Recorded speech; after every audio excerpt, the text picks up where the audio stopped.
This is Barrels and Barrels, a bourbon and baseball podcast, with your hosts, Brandon Spinner and Michael Burns.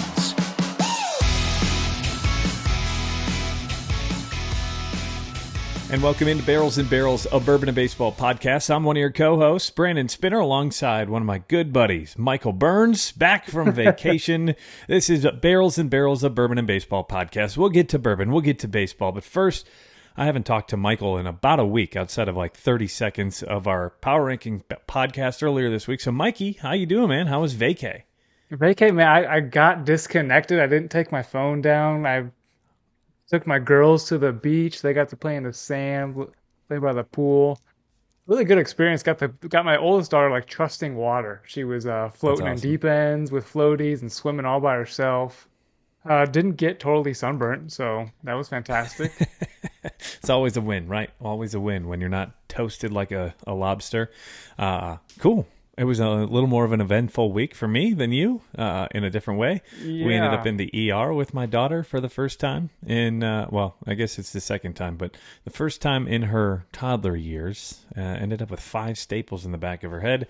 Had a little bit of an uh-oh at school. Fell off the playground doing some things she shouldn't have been doing. But aren't staples like so 90s? Is there not like stuff that they can do like the thread that will just disintegrate? I thought staples were done for. When the gash is as big as this gash was, yeah, I think staples is the only way to go. And that's all I'll say. Let's just say, Daddy had a rough day on Monday. But moving forward, this is why I need the whiskey. Yes, I need the whiskey. Before we go any further, this is episode 35 of Barrels and Barrels, a Bourbon and Baseball podcast. One of my favorite numbers, 35, and we'll get to that here in a second. But the way we open our episode, if you're new to our podcast, is we talk about who the best player of our episode number is to wear that number in the major league. So, episode 35, we're going with jersey number 35, and just as is tradition, Michael Burns, I assume you have not done any research on said topic. I just Googled it, thank you. It was up right as we hit play on this thing. Yes, about right. There are a lot of players who wore the number 35 for a decade or longer. It looks as though we had, on quick glance, I think 12 different players who wore the number 35 for at least 10 years. We have 5 of them who wore it for 17 or more. 1 player who wore it for 24 years in his career. And I'm probably leaning that way already as the best number 35. And it's not who I thought it was going to be. I have a soft spot for the number 35. Because my favorite baseball player growing up was the big hurt, Frank Thomas. I see him there up on the... he wore number 35 for the second most. Yeah, 19 years between the White Sox, the Oakland Athletics, and the Toronto Blue Jays. But Phil Niekro, 24 years, let alone just have a career that's 24 years long, but use the same number for 24 years, from 1964 to 1987. And he went from 5 teams and didn't have to, yeah, with the number. Technically 5 teams, but 4 franchises because it was the Milwaukee Braves and then they became the Atlanta Braves. But yes, 5 different teams. He didn't have to fight anybody off when he moved teams for the number. Usually, a guy moves into a new team and if somebody has his number, he's either asking or trying to buy it from him, or some guys just find a new number. Mm-hmm. Another couple names that I think are up there in the consideration for the best 35. We are going Mike Mussina and Justin Verlander. And then Bob Welch was the only other one who wore it for 17 years as well between the Dodgers and the Oakland A's. To round out everybody who wore it for 10 years, I want to give them their flowers. Mike? Yeah, so you mentioned Bob Welch, one of our guys who helped us through some playoff runs, Cole Hamels, with the Cubs. And see, is the Cubs on? He was on the Cubs for 2 years, 18 and 19. Unfortunately, the Cubs didn't go anywhere with that, but Cole Hamels was fantastic with the Philadelphia Phillies and Texas Rangers. Man, he was a shutdown pitcher. How do you pronounce that next guy's name? Mike Sewell? Yeah, that's what I was trying to figure that one out. That's when I said Mike, and then you took the lead. A good transition, but I'm going to say Queller. That'd be, or Kuehler. I have no idea. Played for the Cardinals in the 60s, as well as the Houston Astros, and then the Baltimore Orioles. Brandon Crawford, Manny Sanguillen, Woody Fryman, Rich Aurelia, that's a name we should know, Randy Jones, and then you should know the name Matt Morris as well. Sure do. I think this is the first time we've had someone so high on the list active still. Oh, Justin Verlander. There's still two kind of active because Brandon Crawford's still 13 years in the jersey. He's active as of today, as far as I know. I don't know how active he is. But he's still the starting shortstop he was until today. Right. But I'm tracking. Yeah, Justin Verlander towards the top of the list there is 17 years. So let's dive into the numbers here. I don't want to get too deep in the weeds, but I'm leaning Phil Niekro, of course, Hall of Famer. Dude was a stud, pitching for the Atlanta Braves much of his career. He did play for the Indians as well as the New York Yankees. He pitched for a long time, 24 seasons. How does your arm not fall off after that many seasons and that 5,404 innings pitched?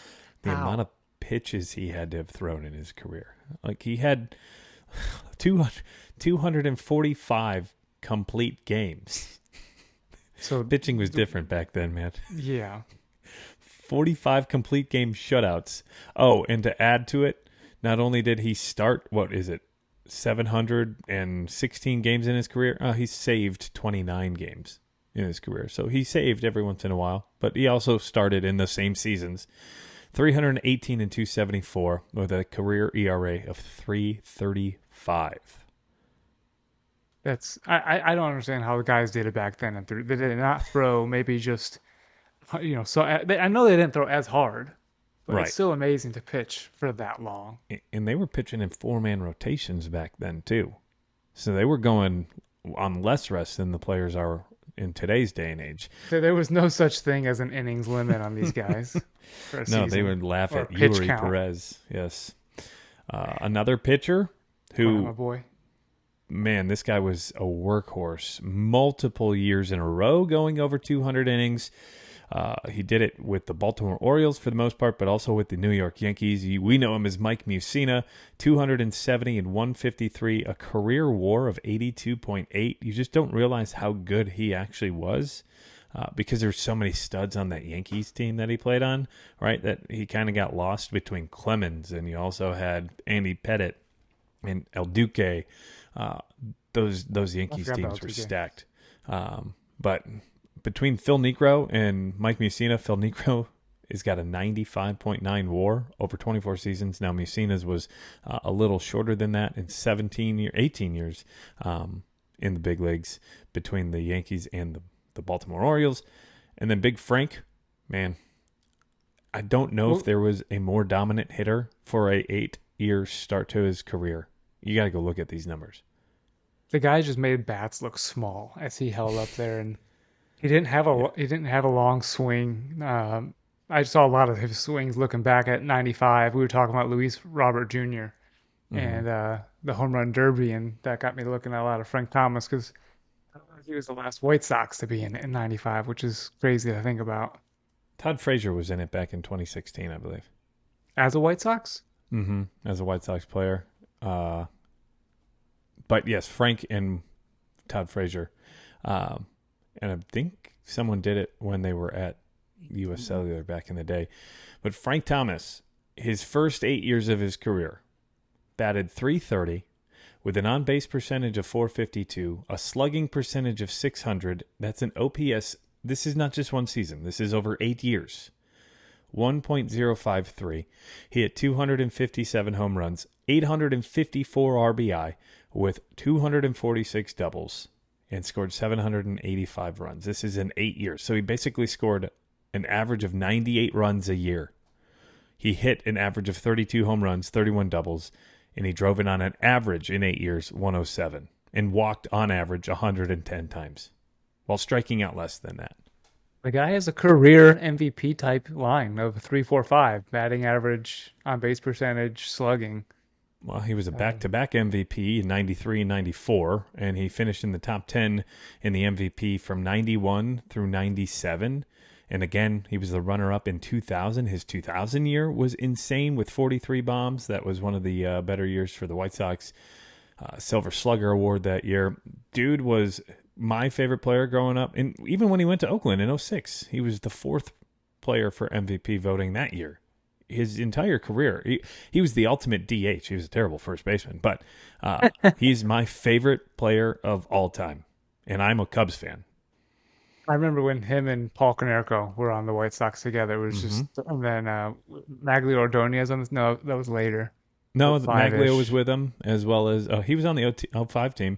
That was his last year, but I think he was hurt most of that year. But you had Magglio, you had Jermaine Dye, you had Carlos Lee out in left field, Ray Durham, Jose Valentin, Robin Ventura. I remember a lot of those White Sox teams growing up. But then the last one is Justin Verlander. He's still playing. He's got a better WAR than Frank, but he's still playing. He's still pitching. He may ultimately end up, depending on how long he plays from here on out, he could be the best 35 ever. But right now, I'm probably leaning towards Phil Niekro just for the longevity and just what he did. 5,404 innings. Yeah, he owns the number for wearing it the most, and it's 5 years is a pretty good gap in these number comparisons that we've looked at before. So hard to argue with that. So Phil Niekro, the episode 35 of Barrels and Barrels, a Bourbon and Baseball podcast, is the Phil Niekro episode, and I'm kind of bummed like you were last week. You were hoping for a Gary Wood episode. I was hoping for a Frank Thomas episode, but I can pull aside my fandom and give it to the guy who deserves it the most. So Phil Niekro. That has been our episode jersey number breakdown on episode 35. Can you believe we're already on 35 episodes, dude? It feels like it's flown by, but also it doesn't. It feels like it's been a long time. I feel like we were just talking about the Sammy Sosa episode. I was just looking at the Sammy Sosa episode because we've got sports gambling to talk about later on in our episode here. But we are on episode 35. We have rapidly started to grow. And when I say rapidly starting to grow, last week on YouTube, which you might be watching us on YouTube, hit the subscribe button if you haven't done that already. Michael, at last check, we were at 550 subscribers. 550. Last week, we were at 446. So we have gone 104 since our last episode last week in 7 days. So I should go on vacation again, right? That means Brandon did a lot of work. No, just kidding. But yes, a big thank you to all of you who have already subscribed. We hope you've enjoyed everything you've seen. Continue to subscribe if you haven't done that already. If you're listening on Apple, Spotify, or any of those podcast platforms, head on over to YouTube. We're putting out exclusive content there. That's where you can find our top 10 power rankings, and we're throwing out highlight videos and breakdowns of some games. So go check us out there. Thieves of the Day. Yeah, Plays of the Day, and we've got a new thing we're doing on YouTube. We call it the Thief of the Day. Michael, can you explain what the Thief of the Day is? Yeah, if you're old enough to remember Baseball Tonight web gems, and that doesn't exist anymore, so now you can come to Barrels and Barrels for the Barrels and Barrels Thief of the Day, so the defensive gem of the day within MLB. And was it Ellie Cruz was our first official Thief of the Day? I think, or was it Michael Conforto who robbed a home run the other day? I don't know. We've had a couple of them already. Akil Baddoo. I think Akil Baddoo was our first one. He robbed a home run for the Tigers the other day. Thief of the Day. Someone asked me the other day why thief and not thief. A thief, when it comes to bourbon, is thieving the bourbon out of the barrel. So that's part of the bourbon term. And if you're thieving runs or home runs or base hits, we're going to call you a thief. So you're getting the Thief of the Day to make it a bourbon of baseball. Yeah, pun intended. So go check us out on YouTube. More Thieves of the Day heading on over there. Also go check out us on Instagram, Barrels and Barrels Pod, Facebook at Barrels and Barrels Pod. While you were gone, Michael, we got 100 followers on Facebook, so we're over 700 now. We're also on Twitter at Barrels and Barrels, and TikTok really starting to explode at Barrels and Barrels Pod. Again, the letter in the middle is N, so Barrels and Barrels Pod. Find us on Apple, Spotify, Amazon, Google, iHeartRadio, as well as Stitcher for now. Did I say Amazon already? But go review us and rate us on Amazon or wherever you're listening to us on those Spotify platforms, Apple podcast platforms. We're at 20 out of 25 star reviews on Apple, 13 out of 13 5-star reviews on Spotify. If you leave a review, text-wise, we'll read it on here. and give you That's your always shot fun. and say thank you. So go head on over there. 2 more things before we get into the bourbon or the whiskey for this week. We've got T-shirts for sale. Neither of us are wearing them. I'm wearing one from the company, though, my own brand, Whiskey Weather. But we've got Barrels and Barrels shirts, which are for sale on CharlieMikeNeverWeekend.com, a locally owned company out of Huntsville, Alabama, an Army family, putting out great quality shirts. They continue to just wow us, shipping straight to you. So go check that out at CharlieMikeNeverWeekend.com. The link is in our bio as well as in this YouTube description. And then lastly, look what came in. We've got glassware. That looks so sweet. I'm pretty jelly that I'm just in my HBA one here. Well, we'll have to get you your glass. I'm going to come see you. So we've got new glassware for sale. So go check us out on our Instagram page. You can find the Linktree link in our bio, and you can find the order form for these Glencairns. We've also got Whiskey Wisdom glasses as well as 2-ounce glasses, which are super cool. And these hats are for sale, which you can go buy $35 before shipping. So head on over to our Instagram page at Barrels and Barrels Pod. Click the link in that link tree and find the order form. I'm hopefully getting those out later this week. So without further ado, we are 15 minutes already into this episode. We've got whiskey to drink this week, and this week's whiskey of the week comes from our friends at Keeper's Heart. This is out of Minnesota. Actually, it's O'Shaughnessy Distilling Company, Keeper's Heart. This is the Irish plus American whiskey, which is going to be a blend of Irish grain and single pot still whiskeys with American rye whiskey for a remarkable drinking experience. We've already done a review on the Irish plus bourbon, and I think we both enjoyed that one. Yeah, that was our single-digit episode that we did that guy. That was our second standalone whiskey tasting. So it was one of the bourbon/whiskey reviews. I think it was the second one we ever did.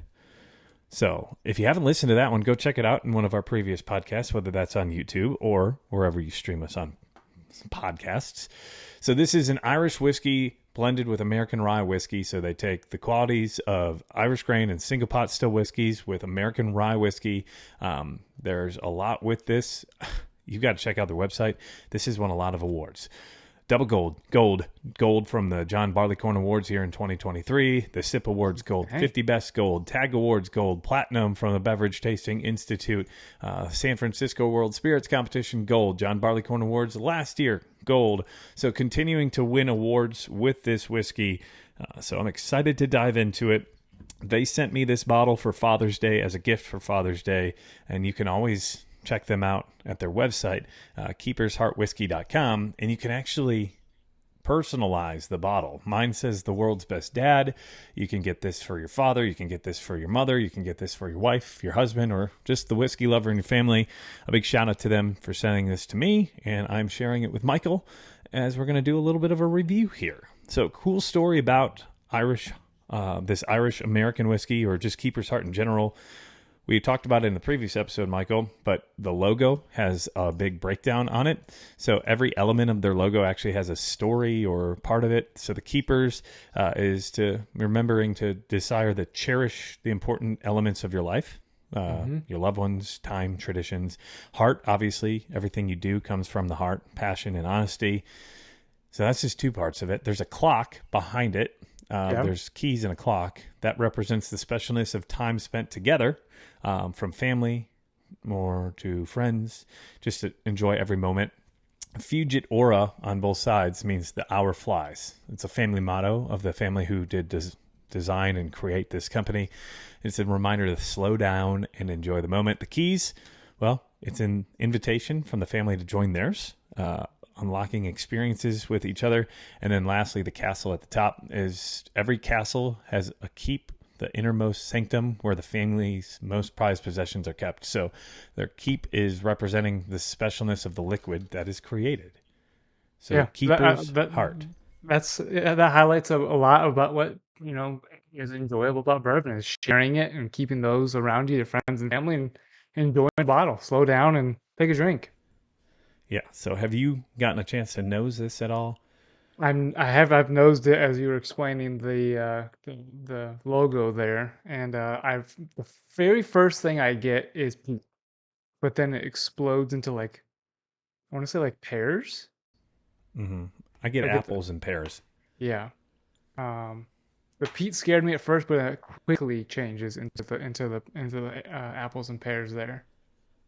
There's a little bit How of a about peatiness to it for sure. That's where the Irish is coming through, right? right? More so you get the peatiness in Scotch, but you can get some of that in the Irish whiskey, and it's a single pot still as well, so that gives a little bit more funk. Um, How about some Overly, raisins?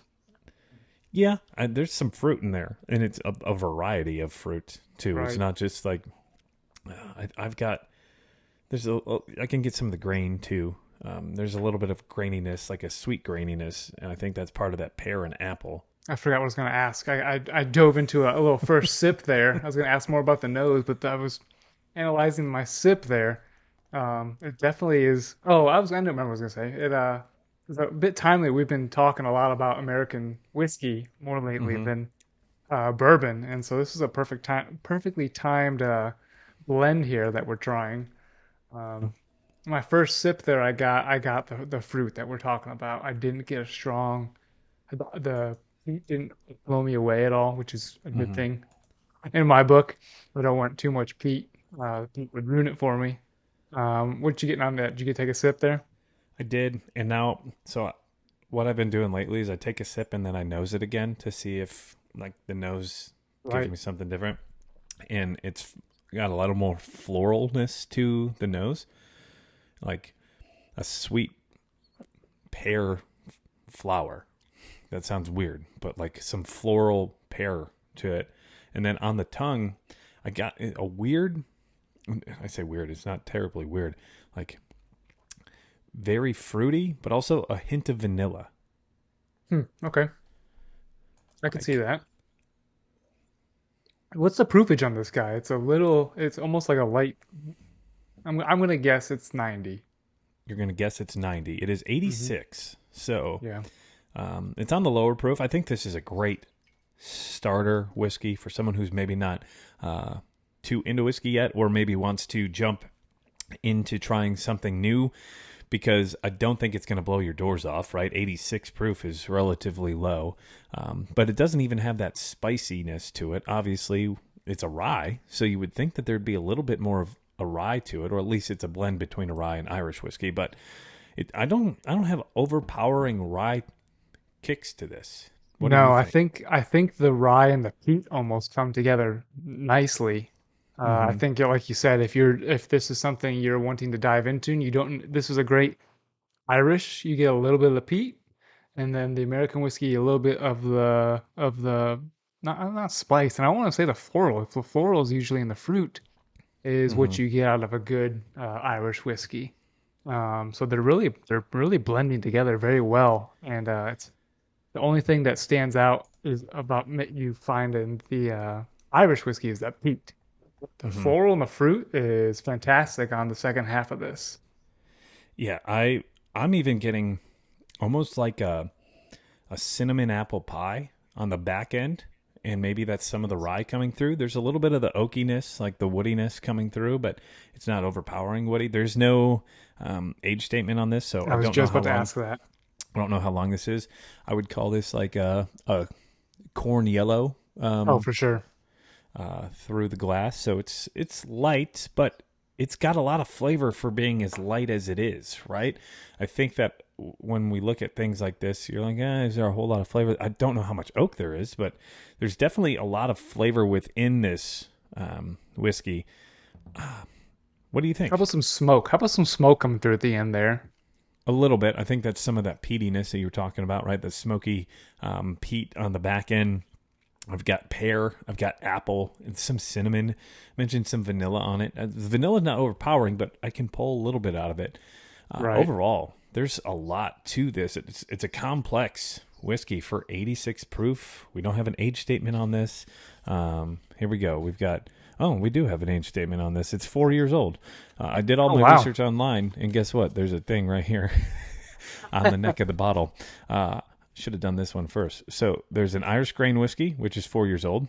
There is Irish pot still whiskey, which is 4 years old. And then there's American rye, which is 4 years old.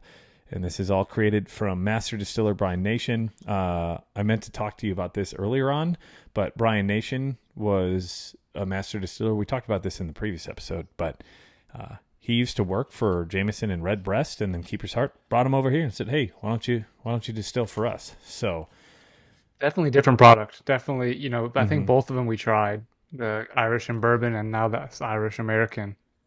Is definitely something that I don't have on my shelf. I'd say the flavor profile for me is that first bite is peat, and then it's just an explosion of pear, apple, raisins for me, and then finishes out. I don't get oak on it really, but I get smoke at the end. I get a little bit of oak. There's like a woody component to it. Like I mentioned, it's not overly woody, but there's a little bit of the wood, and I think I'm getting some of that smoke as well. So Michael Burns, on our Barrels and Barrels of Bourbon and Baseball podcast rating scale, where would you rate this whiskey? For the Irish part of it that comes through, I'm gonna bench this guy. I think the floral aspect of it is enjoyable. Like I said, there's nothing like it on my shelf. It's even I've got actually it's not on my shelf, but I've got a Jameson in my closet for when somebody comes over. It's not on my shelf. I've run out of room. But I have some non-bourbons, some more American whiskeys, and I think I have one Scotch maybe. Yeah, I have one Scotch over there. And this tastes nothing like it. I get a little bit of the peaty. You can enjoy it. I can enjoy a light peat. Right. When we did that Lagavulin, blows the doors off. So, but just for the I don't enjoy the peatiness as much, so I'm not going to go to this often, but it's a nice flavor change for me. What do you think? Where are you falling on with this guy? I'm right in the same line as you. It's a bench player for me, and that is not a knock by any means, and we'll get to our rating scale here in a second, but the reason being is it's something that mixes it up for me. I think that this is a great mix-up whiskey. If you're going to bourbon every day or you're drinking a higher proof every day, if you want something, not necessarily a dessert, but I think you could sit on the back patio with this in the summer, and it's light on the heat. You can drink this all day, honestly. At 86 proof, you could. I wonder what this would be like on the rocks. Oh, I bet you it would be pretty good on the rocks, honestly. Or even within a cocktail of some sort, get a little bit of that floralness out of it. I just got back from the beach. Yeah. I just got back from the beach, and I bet this would be great. I'm sitting on the rocks by the pool or by the sand. In a Yeti? In a Yeti, yeah. With some rocks. Yeah. So on our Barrels and Barrels of Bourbon and Baseball podcast rating scale, which rolls from the top of the top, that's Hall of Famer. That's the best of the best. We have yet to rate a whiskey a Hall of Famer. That's because it is so rare. You only get 1% of the players to be Hall of Famers in the major leagues. And we've only done, this is about rating number 50 probably, and nobody has made it to the Hall of Fame yet. So we're still looking for that 1%er. All-Star is the next best. You've got All-Stars on every team. You've got All-Stars on every bar. But not every bottle you have is an all-star. It's only those select few, and those are the ones you want. The backups to your backups. That's the one that you're sharing with your bourbon aficionados. If someone comes over and says, "I kind of like bourbon," you're not pulling an all-star out. You might pull out a everyday player, which is next on our list. One that you go to that you go to often. That is good. That you kill a bottle of it.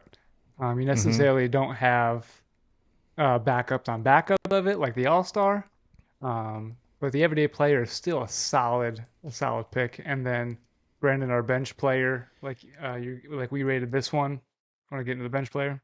A bench player is someone that you can rely on every once in a while. He's not in your everyday lineup. You're not going to play him every day, and you're not going to have him every day as a pour, right? But a bench player comes in the clutch. Think of like David Bodie walk-off grand slam, or a pinch hit walk-off single, or that spot starter that comes in. You could even think about it as a reliever, right? That's not an everyday player, but it's someone who's important to your team that comes in big moments, and that's what a bench player is, and that's what we're calling this. This is a role player on your team. This is something that you maybe want on your shelf to mix things up. And then finally, the designate for assignment. And since, Michael, you are the captain of the designate for assignment, what's a DFA? So DFA, we take that bottle into our office privately and we tell it that we don't want it on our shelf anymore, that it's going to have to find something else. This is something that if that bourbon aficionado comes over and wants to try something, you pull that bad boy out. This is maybe a drain pour, or you bake with this, or this is the mixer for your significant other who does not like whiskey but will drink it with some Coke. But that has been our bourbon or whiskey portion of this podcast. A big shout out and a big thank you to O'Shaughnessy Distilling Company, Keeper's Heart. This is the Irish plus American. Go grab some. Bottle. You want to know the best part of this? $30. Really? $30. So it's not breaking the bank. It is one that you can afford to have. And I say go grab a bottle. Even though we rate it as a bench, that doesn't mean it's going to be $30. Yeah, $30. You can go spend $30. Go support these people because they're great people over there.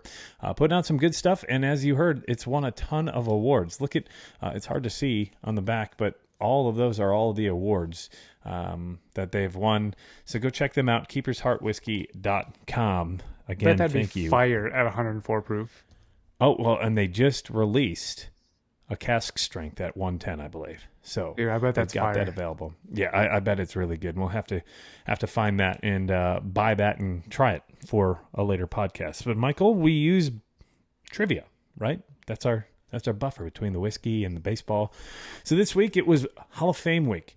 We just talked about Hall of Fame whiskey, Hall of Fame players. Scott Rowland and Fred McGriff just went into the Hall of Fame this past weekend. Scott Rowland, probably the bigger of the two names there.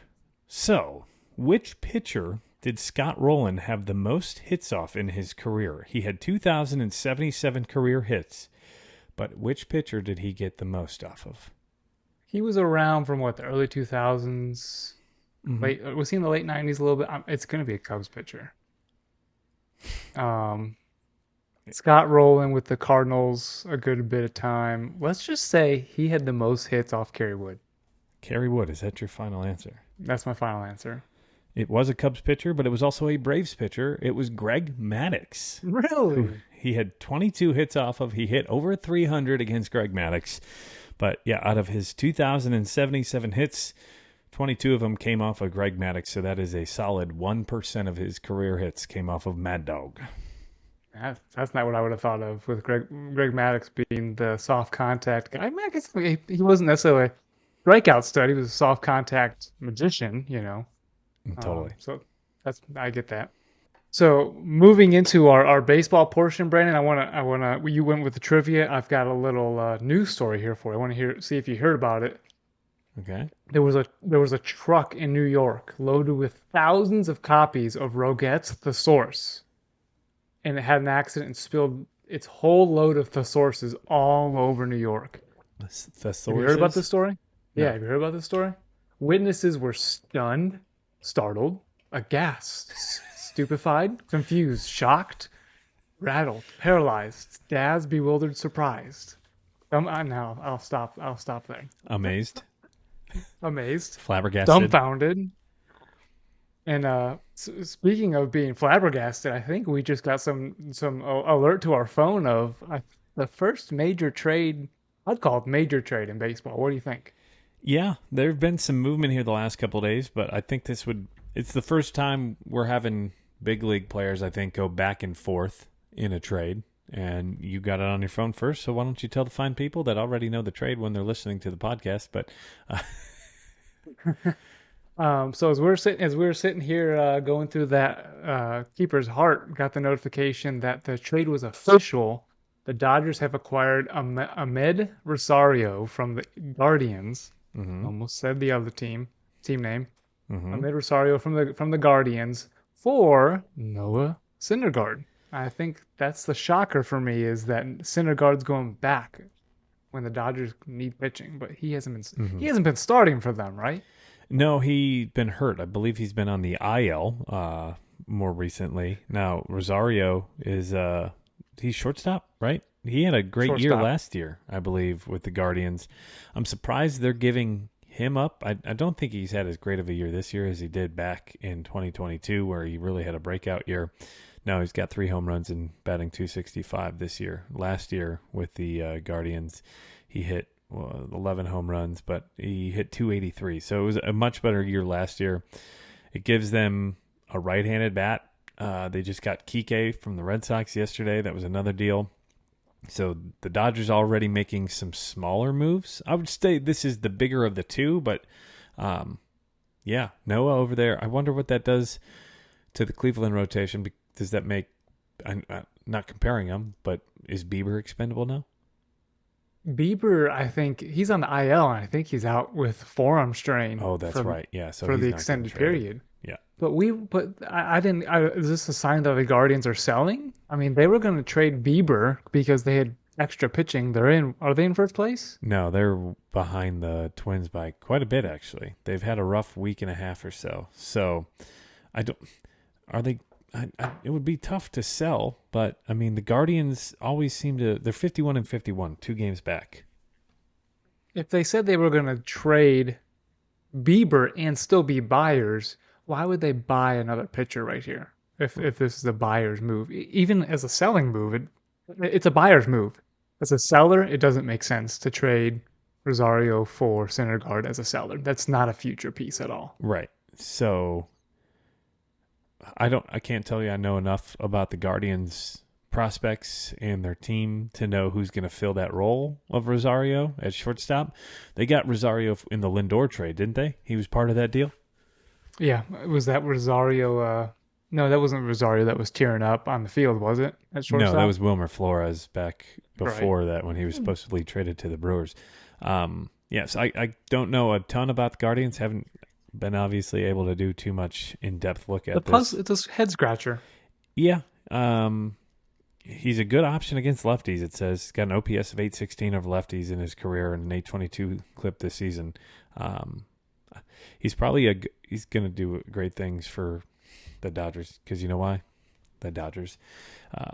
But yeah. Exactly. They know how to pull it out. They're going to find other guys that they think they can just tweak something, and then they're going to tweak something, and they're going to fly up the NL West standings. Well, look at Max Muncy, look at Chris Taylor. Those two were kind of down and out, went to the Red Sox and had a career year and have had a pretty good career.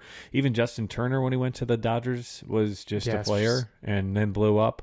And you could even say Kike, when he was with the Dodgers, those were the best years of his career, and he's heading back there after a couple of down years in Boston. I think. You think he's happy about that? I think so. I think so too. After that dance he did in the dugout. Yeah. So, Kike and Ahmed Rosario, those are not huge trades, but those are peripheral trades that I think make the Dodgers better in the long run. They're going to need some pitching here, and I think they may get that within the next couple of days. And we're going to break down more on the trade deadline here in just a few minutes. We'll do a deeper dive on that. I want to talk about a few players that had amazing weeks, or so far an amazing month so far. What Austin Riley did last week while we were in between podcasts. 5 straight games of the home run. He gets NL Player of the Week. He had 6 bombs over the week. He had a slugging percentage of .1240, which was second best in baseball last week, I believe. Only behind Wilmer Flores. He had 16 RBIs last week. 16. That's post All-Star break. He has 17. Yeah. So he had 16 of his 17 RBIs just last week. Yes, and 6 home runs. He's, I believe, up to 22 bombs on a Braves team that has not played their best baseball of the season in the last 2 weeks. I believe they're right around 500 or even under 500 since the start of the All-Star second half from the All-Star break. Yep. But Austin Riley, if it wasn't for him, they'd probably be even worse because he won them some games with those home runs. Next on my list is I want to talk about a trio of players who have had an incredible month of July. We can kind of go with 4 players here, but Manny Machado is doing Manny Machado things. 11 bombs so far in July. Finally, Manny Machado's being Manny Machado. Yeah. But the guy I really want to highlight is Cody Bellinger. He's been destroying the baseball for the Cubs. In the month of July, coming into tonight, 7 home runs, 18 runs, 23 ribbies. He's got an OBP of 447, a slugging of 753. He's batting on the month, 429. That OPS is 1,200 on the month. He's playing great defense in center field, great defense at first base. This is the guy I want the Cubs to keep. I don't want him to be traded. And I think the next 4 days we're going to find out whether or not he's a Cub for the rest of the year or if he's playing in a different uniform by next week, Tuesday. Cody Bellinger, Kyle Tucker, and Freddie Freeman, as well as Manny Machado, those 4 are players that just really stood out to me this weekend. Freddie Freeman had an incredible week last week. He could have very well won Player of the Week in the NL. He had a 583 batting average last week, 667 OBP, a slugging percentage of 1.167 with 3 home runs last week. But if it wasn't for Acuna, I think Freddie would be the MVP this year. Dude is having a stellar year. Pre-All-Star break, he's hitting 320. Post All-Star break in 11 games, he's hitting 395. I don't know if you just mentioned that already. If it wasn't for, imagine if the Braves could have kept him and traded for Matt Olson and said, "See you later" to Ozuna from the Braves as their DH, right? And had Matt Olson and Freeman flip flop from first base to DH. Yeah, because they could have done it. Matt Olson, they didn't. They could have. They traded for him. They didn't sign him, besides the extension. Right. But they could have done that. Yes. That would have been. The Rays would have been unstoppable at that point. Think of all the talent that they've brought up. Even Dansby Swanson, right? Like, that are all-stars on other teams, and they're still cranking out 6, 7, 8 all-stars on their team right now. Kyle Tucker, we mentioned it a little bit in our Power Rankings episode, which is exclusive to YouTube. So if you haven't checked that out yet, go check that out on our YouTube channel at Barrels and Barrels Pod. But Kyle Tucker, is he the most underrated player in the majors? Of all the players, is he the most underrated? I think he is. He's overshadowed absolutely. The dude is hitting 305, 18 home runs, and has been doing it for a few years now. Yeah. And doesn't get talked about, I think, with Jordan Alvarez on the team, Jose Altuve, Bregman, and Correa. The guy is stellar. Let's see. Last year was his quote down year. He still hit 30 home runs and 107 RBIs. That's ridiculous. He's having a great year this year. 18 bombs, 305 as of right now, and he's got 7 home runs in the month of July. He's batting 392 in the month of July. He is a great defender. He's a great offensive player. He shows up day in and day out, comes up with the big hits. He had a 3-homer game the other night versus Oakland. Man, that's a guy that you want on your team. He's got 5 stolen bases this month too, and he's running, setting career high in it. He's at 19 already. It's career high for a season's 25, which was he's last on pace. Year. Yeah, and he drives and runs. He's doing things with the new rules as well. Yeah, he's got 69 RBIs so far this year, which is up there. I don't think that's anywhere close to the league lead, but that's high for we're 100 games through the season. So. Wow. Kyle Tucker, man, he leads in OPS in the month of July of all baseball, and no one's talking about him. So, Kyle Tucker. Here, Astros fans, here's this for you. This is for you. Kyle Tucker, most underrated player. Hey, calm down. Don't give the Astros fans too much attention. They'll. But Kyle Tucker definitely is the most underrated player in the game. I can't even think of anyone who's even close to as underrated. Right. Overall, we're not just talking the month of July. We're talking just overall. The guy doesn't get talked about for how good he is. 100% agree, man. And then another name, I mentioned Manny Machado. He's just having a great month, and he's been part of the turnaround for the Padres. But Blake Snell, I think he leads the entire league in ERA at this point right now. Oh, for the whole season or just his for last the whole season? No, the May? whole season. I think he's the league leader in ERA. As of today. Now, the Padres are only 5.5. Last I looked, 5.5 games back. With the talent they have, Blake Snell, Machado getting hot, you can't sell, right? Yeah, Blake Snell's 2.61 ERA is best in baseball right now. Second best is Nathan Eovaldi at 2.69, Garrett Cole at 2.78, Shane McClanahan at 2.89, and then Framber at 2.94. So. Yeah, and then Justin Steele, just throw you in there as a Cub fan, 2.95. So, yeah, I don't see the Padres as sellers. I think that, if anything, they're buyers because you've got the talent. Oh, get out of here, Cody Bellinger. Oh, no, blew my load too early. Sorry. Brought to you by Hims. If you want to last longer or hit the ball farther, use Hims. That's not a free ad. No free ads. We're going to have to reach out for royalties. But yes, so the Padres right now, sitting at 49-54 as we record this podcast. They are 6.5 back of the wild card, 10 games back of the Dodgers. I don't see them catching the Dodgers, but I think they could catch the Diamondbacks. I think they could catch the Giants. They've got the better roster than I think both of those teams. All in all, where's their hole?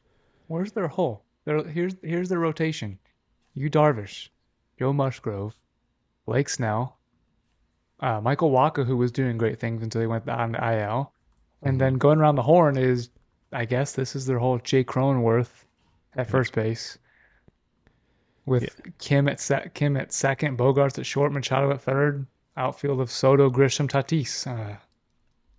I guess their bullpen. I guess they could use a bat. They could use a bat because Matt Carpenter's and Alfonso Rivas. Yeah, Alfonso Rivas. Yeah.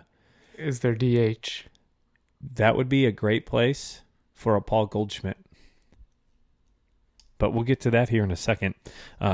Before we dive into our trade thoughts. Trade deadline talk. Oh my God. Yeah. Let's go, baby. Before we get there are some teams in Florida struggling right now. The Tampa Bay Rays and the Florida Marlins. The Marlins are 2-8 in their last 10. They got a win today, but they are, I believe, 2-9 or something along those lines since the All-Star break started. The Tampa Bay Rays, they've had a rough go of it. They're also 2-8 in their last 10, having lost one in a row, 62-43 still. So they're not in bad shape. They're just not playing great baseball. Of those two teams, I'd say the Rays are the buyers. Do you think Miami Marlins are buying as well? They're 55-48. Yeah, I don't think I don't think they're selling at this point. I don't think they need to. No. They've got pitching. They could use another Luis Urias, but power side instead of average side. Mm-hmm. They did make a move today. I don't know if you saw that. They did a change of scenery with relief pitchers with the Twins. Oh, yes. Jorge Lopez, right? Lopez for Dylan Floro. Yes. So both are kind of change of pace. It's nothing major. Both guys are kind of struggling. Yeah, and Lopez was the big deadline deal from the Orioles for the Twins last year. But you see who is throwing innings again today for the Marlins organization. My boy Yuri Perez is starting in Double-A tonight for the Pensacola Blue Wahoos. But didn't they send him down to stop the innings? He hasn't pitched since they sent him down, which was pre-All-Star break. So that was just, they sent him down for a roster spot and then basically shut him down. They didn't send him down, they shut him down. Yeah, but wouldn't you bring him back up to the big leagues because it's been more than 10 days? Right. So does the dude really need a ramp up? I mean, come on. Let that ramp up be 5 innings in the major leagues. Yeah. Don't be doing it for the Double-A. Put him in the bullpen. Right. Do a bullpen quote day and give him a starter, Yeah. I don't know. That's perplexing. But that's a great trade piece that the Marlins are getting, but they need bats. Yeah, they need bats. They're not scoring runs. They're a minus 19 run differential. They've only scored 422 runs, which is the worst in their division. There's only one team in the NL Central who scored less, and that's the Pirates by 1 run. They have the second least amount of runs scored in the National League, so they need runs. So they're going to need like a CJ Crone. They're going to need a Paul Goldschmidt would be a good spot for them as well. You know who was just designated for assignment who wouldn't be a bad pick? Nelson Cruz. A veteran leader, and he's never played for the Marlins, right? He just needs to go get a ball cap from them. Yeah, he's played for half the other league. So Marlins, they do need some offensive talent. The Rays, I think they're going to be on the starting pitching market because of some injuries there. I think Eflin just hit the IL. Speaking of the AL East, a new team in first place with those Rays struggling since we recorded last week. The Baltimore Orioles are in sole possession coming into tonight, 1.5 games up. This team is fun, and I think this team could be World Series contenders with the right moves. They've got Jorge. Their biggest hole is probably Jorge Mateo at shortstop. Mm-hmm. And they've got a guy who went 4 for 4 last night that can play shortstop, Joey Ortiz.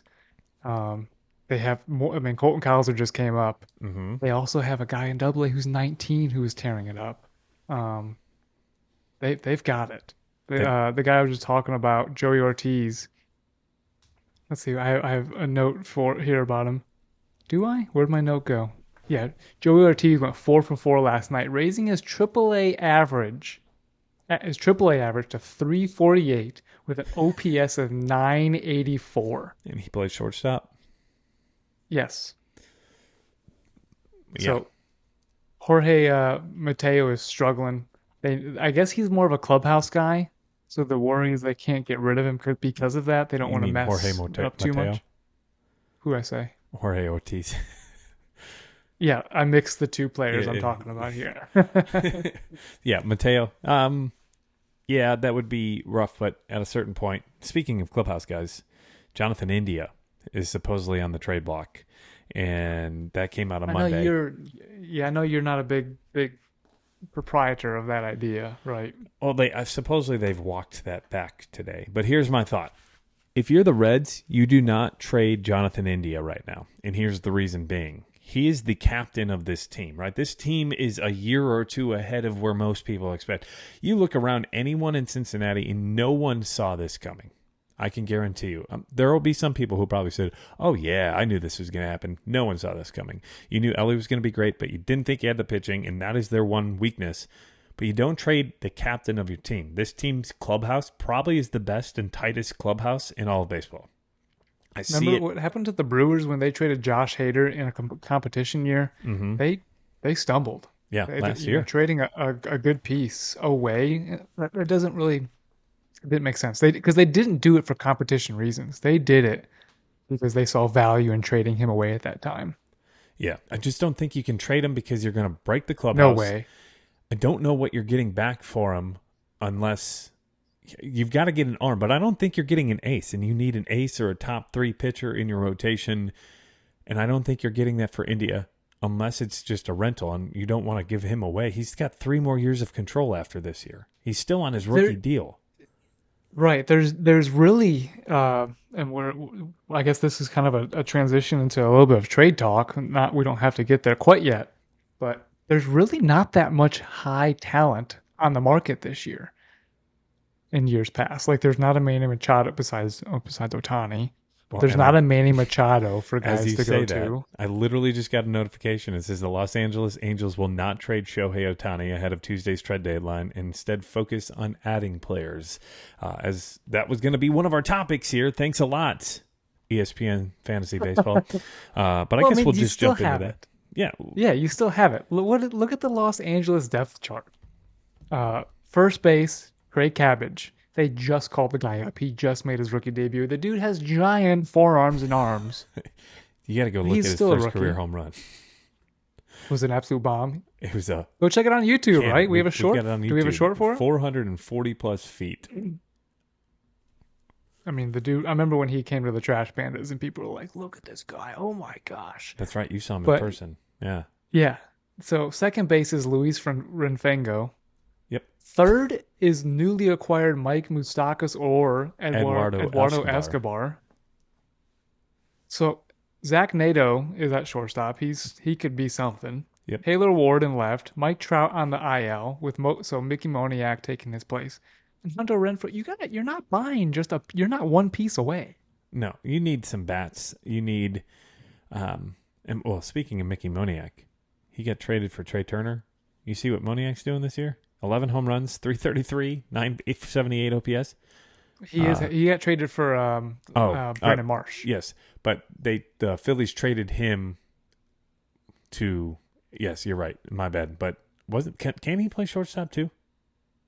He was drafted as a center fielder. Yeah. Someone was comparing Trey Turner and Mickey Moniak. Because that's who they sent over. That was a number 1 overall pick for the Phillies in 2017? 2016. 2016 first overall pick out of California. So he's having a great start to this season. His career regular season, not great after last year, but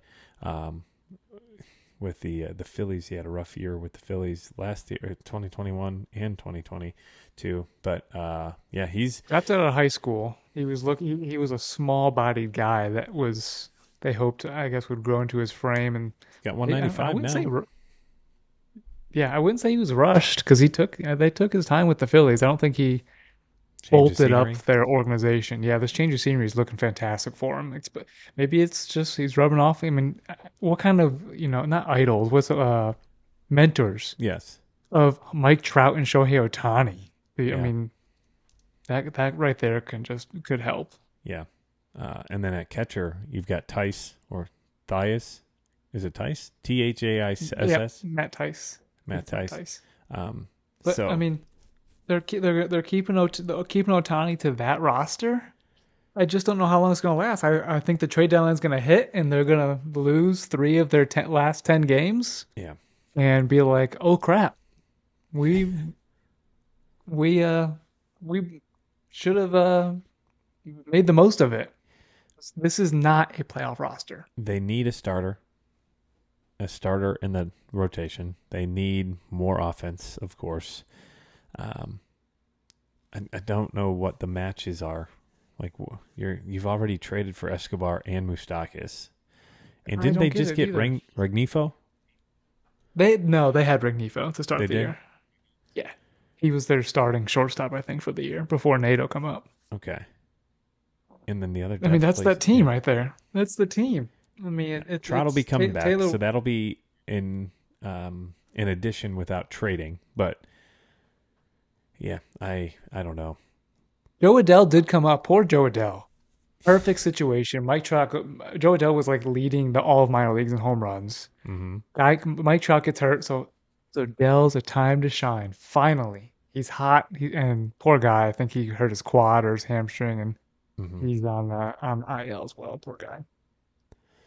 Yep, he's on the IL for 10 days. Gio Urshela is on the 60-day IL. Anthony Rendon, 10-day IL. Brandon Drury on the IL. So if Drury comes back, I don't know what the injury is for Drury, but that's a bat that I think you could see. You get 2 or 3 of those guys back, it's like getting a player at the deadline. It looks like a different team if they're healthy. If you think about it. Give this team 3 weeks, which might be, I don't think it's too late, but 3 weeks and they look completely different. Drury back, Trout back, Adele back, right? Ben Joyce back. It's too bad Logan Hop would have been a great piece at catcher for him. Yeah. I saw a great trade that, of course, for the Yankees. Jason Dominguez, Oswaldo Perez. So that's 2 top prospects right there, as well as 2 other pieces. So Jason Dominguez is their number 1. Yeah, for Ohtani. Well, and what does that look like for you? Yeah, what does that look like for you next year? Jason Dominguez is ready. Mm-hmm. Perez is ready. All of a sudden now you've got Mike Trout, you've got Moniak in the outfield, and then you've got those 2 guys, and then Dominguez is your 3rd outfielder. Yeah. Suddenly that outfield could look really good 2024. Yeah. I just don't think that they're going to trade Ohtani, and we had made an agenda here and wrote where would these players be going, and we'll get to that here in a second. But I was saying I don't think Ohtani's going to be traded, but if he was to be traded, it was going to be to the Giants. But we just found out now he's not going to be traded. So Ohtani, I mean, do you think he's got a shot at 62 home runs? That's Judge's record last year, right? 62? Right. The AL record, yeah. And what is the guy at now? 30? He's at 36. Let's look at his splits to see what Judge was at last year, too. He's about on pace with where Judge was at this point. Now, have you heard the conspiracy that around when Judge was in the 50s, they started throwing juice balls out there for him? Yeah, you were part of that conspiracy last year. You were mentioning it. I think they would do it for Ohtani. I was gonna say they would absolutely would. I think they would love for him to get close to it, if not get right there and beat it already. Right. So he's at 36 home runs. He hasn't hit one in a couple of games, sound the alarm, but he's got an OPS of 1066, slugging 668, on-base percentage basically 400, 12 stolen bases, 77 runs and 77 RBIs. I mean, imagine Judge and Ohtani on the same team. Yeah, and the Yankees would still suck. Oh man. Oh Jesus! But they just get Rodon back. They're on the cusps. Mm-hmm. That they're a winning team for struggling. They're still in third place right now. No, they're just kidding. They're last, but they would be in they'd be in first place in the AL Central still. Being 8 games back in first place. They have less wins than the Twins, but they have 2 less losses. So by percentage points, they'd be leading the AL Central, but it's basically a dead heat if that was the case. I think that's the first time all year that the AL Central's been close to the last place team like that. Usually it's been... Yeah, the Twins played better baseball as of late, and the Twins have a plus 41 run differential. But the Yankees, I think, are sneaky buyers. They're still on the fence right now. But I think if they add the right pieces here and they get Judge back, how important is Judge to this team? With him in the lineup, they are 30-19. Without him, they are 23-29. So they're 11 games above 500 with him in the lineup. That not just it's a depth thing, but I think it's more so a comfort and a leadership thing. You've got one of the best players in baseball. When he's gone, you just don't feel like the same team, and you don't have the depth. And that's something we mentioned earlier in the offseason as well, when I mentioned I don't think they have enough offense if Judge is not there. They were going to have to make other moves. Harrison Bader, sure, okay. Anthony Rizzo hasn't had a great season after the first month and a half or so. Donaldson, I think he's got 10 home runs and 15 total hits. Stanton hitting under 200. On the year. Yeah, on the year. Donaldson's hurt again. But when he was healthy, not having the season that they thought he would, make an opening day roster like that. Torres has been okay. I think DJ LeMahieu's had a pretty good year, but I mean, when you're only looking at 2 or 3 guys, yeah. So if Judge were to come into this, or they could add a Cody Bellinger or an Ohtani to just light up, because Judge is on the cusp of coming back. He was just taking BP. I think they're going to call up last this week, and to just electrify this lineup. Yeah, I think they could get rolling. Judge go, they go. I agree, and I think our gambling friend later on in this episode might agree with you there as well. Another couple of names, Jordan and Jose Altuve, coming off the IL today. Another name Huge. to look at. I think the Astros are about to go on a run, man. They are only a game back of first place in the AL West as of this recording. In Jordan in the lineup, they are 33-24, and without him, they are 25-20. And they're still a good team without him, but with him, they're even better. They're better depth. They just stack that lineup. Watch out, this Astros team. They're off of that, World Series hangover that you get in the first half of the season after winning a World Series. They're 1 game back. They're 7-3 in their last 10, and they're playing Texas, so a win would tie them. Who knows? They could be tied as this recording comes out, or they could be 2 games back by the time this recording is edited and pushed out. But yeah, the Astros have some pieces coming back. The Rangers got to make a move. Yeah, the Rangers are going to need a starter, I think. They're going to need to find a starter and some bullpen depth. Yeah, looking at their depth chart, they could use another Travis Jankowski as their starting left fielder. Yeah. That's not it. No. They could definitely use some outfield help. And it'll be interesting to see what teams will be trading with them and vice versa. I do want to point this out. We're watching the Cubs and the White Sox game. The White Sox were up 7-2 in the top of the 5th, and the Cubs have scored 4, and they have the bases loaded, and Joe Kelly has had a wild pitch, drop third, strike 3, score a Cubs run, and now the bases are loaded after he just hit Yan Gomes in the elbow. So you may have some excited Cubs fans here shortly, or heartbroken Cubs fans. It's only the 5th. The Cubs are the number 1 in batting average and runs scored since the All-Star break. Yeah, and I think they're going to be buyers. And you were just talking about the Yankees. They're 54-48. I want to talk about the wild cards right now. The National League wild card is ridiculously fun to look at. Have you looked at those the standings at all? I've looked at the National League wild card, and there's like the leaders, and then like 2 teams that are within like half a game. There are 5 and then there's the teams Cubs at 5 within a half a game. Philadelphia Phillies, San Francisco Giants, and Cincinnati Reds are all tied with the same percentage in the top 3 spots. Then Arizona and Miami are a half game out, and then the Cubs are third out at 5 games back.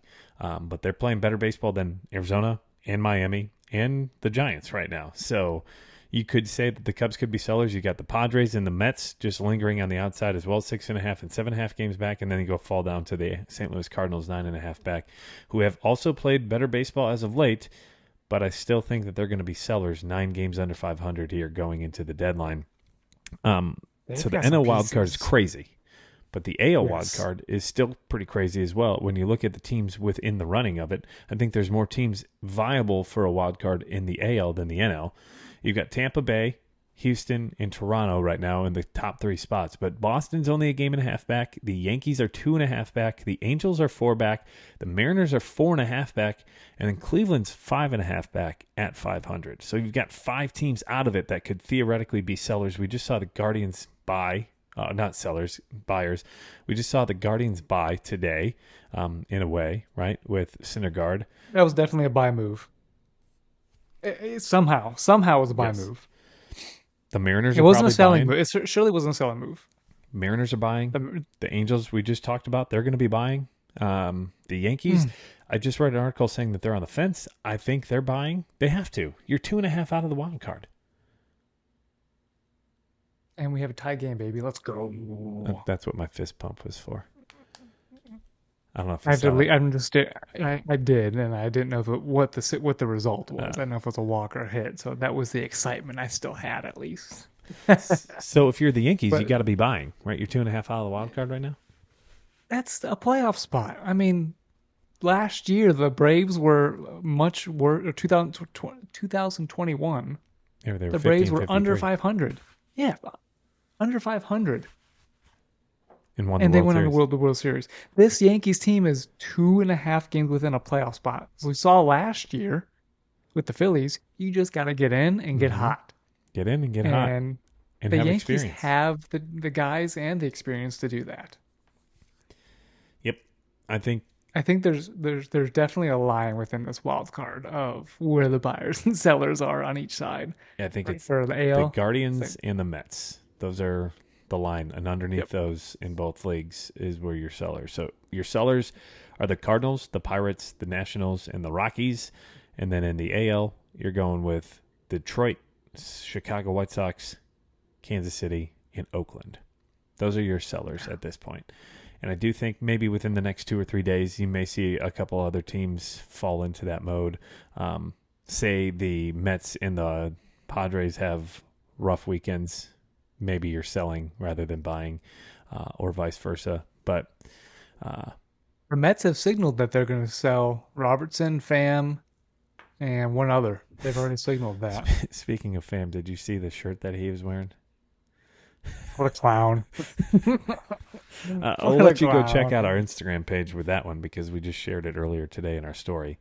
But I think there are some teams that need to make some big moves. And speaking of big moves, there are some big names that are out on the market. We talked about Ohtani, not going to be traded anymore, so we're going to have to cross him off our list. But let's start with 2 Chicago Cubs. If the Cubs are sellers, where do you see Marcus Stroman going? I've seen Marcus Stroman would be a good fit for the Baltimore Orioles. I actually think they would line up great. The Cubs are close to competing. The Orioles got lots of AAA depth of prospects. I mean, almost double digits worth.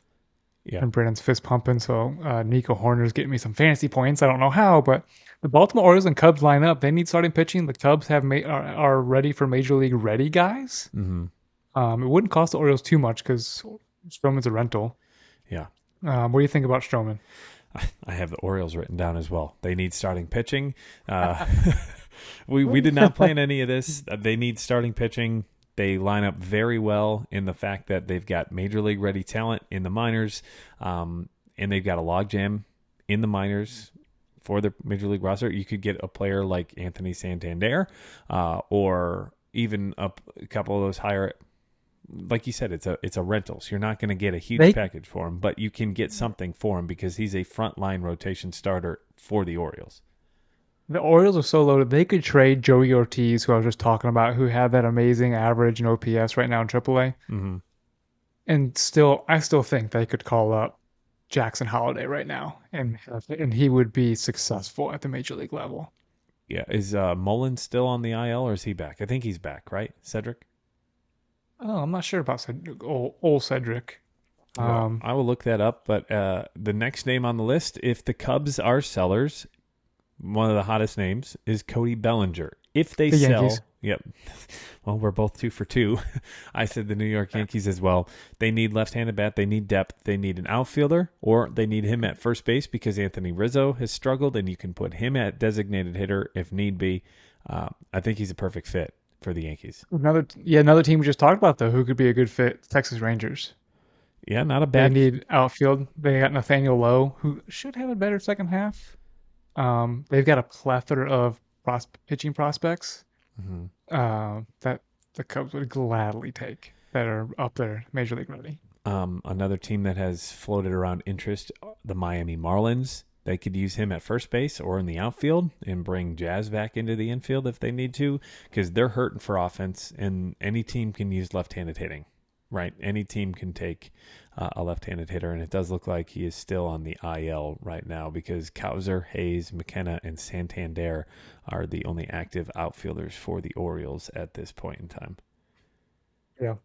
Also, by the way, it's only the top of the 5th inning, and it's currently 9-7, I believe, in the Cubs game. 8-7. 8-7. I thought something was happening this fast. I was like, oh my gosh, they just changed pitchers and something's happening already. Yeah. So Aaron Bummer coming in, and hopefully it's a bummer for White Sox fans after this inning.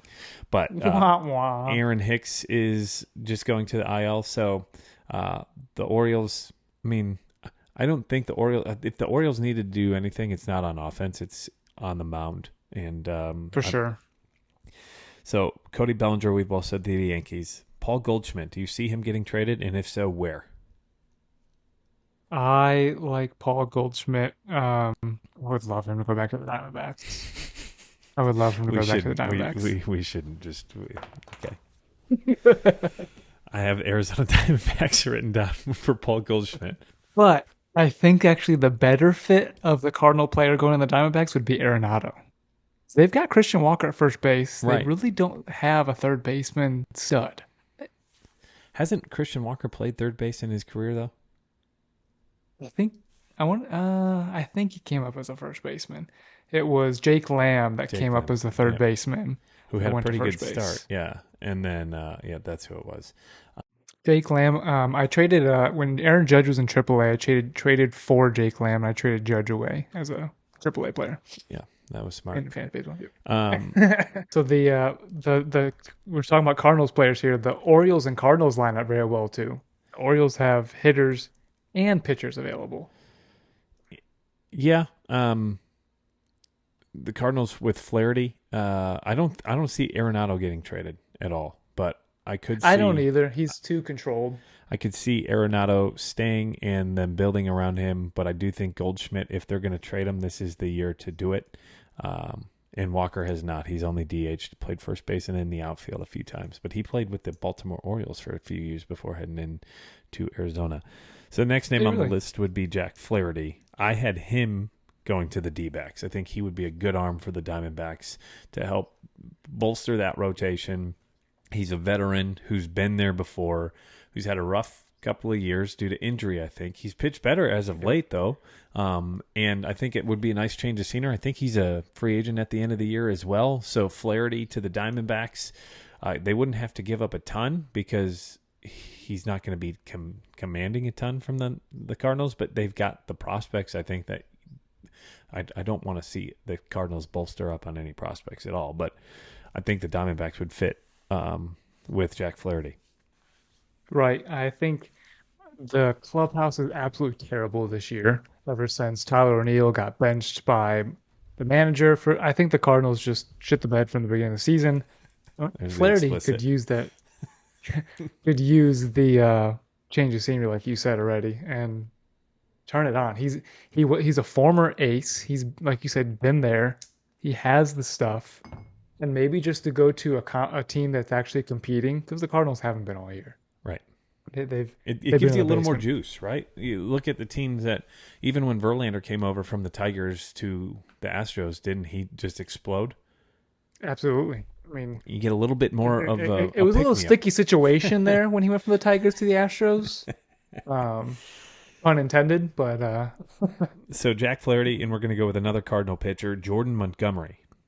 Who do you think he will end up with? The Orioles.